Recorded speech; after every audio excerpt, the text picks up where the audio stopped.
in soft spirals over the little town of Bramblewick, settling on rooftops like powdered sugar.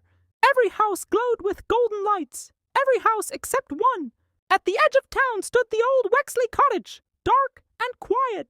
Ever since her grandmother passed, 12-year-old Elsie had stopped decorating for Christmas.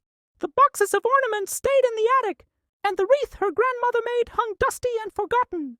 This year, Christmas Eve felt especially lonely. Elsie sat by the window, chin in her hands, watching the town sparkle in celebration. She whispered to the glass, "I just wish I could feel Christmas again."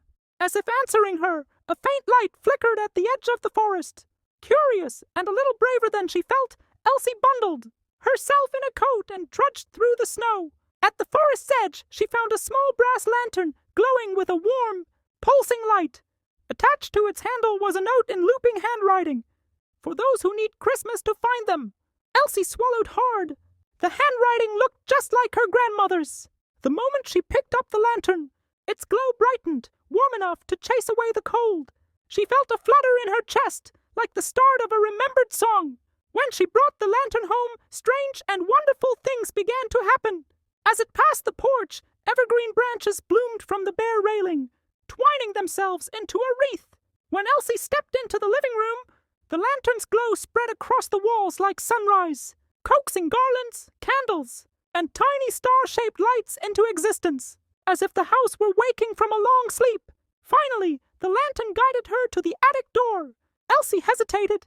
It had been years since she'd opened that creaking door. But when she pushed it open, the lantern illuminated a single wooden box.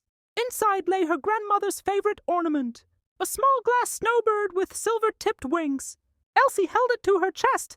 Tears warmed her eyes, but they weren't sad tears, just full ones. She hung the snowbird on the freshly decorated tree.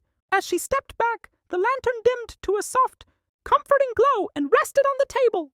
And for the first time in years, the house felt alive. That night, as Elsie drifted to sleep under the twinkling lights, she heard a gentle voice in her memory. "Christmas doesn't leave us, sweetheart.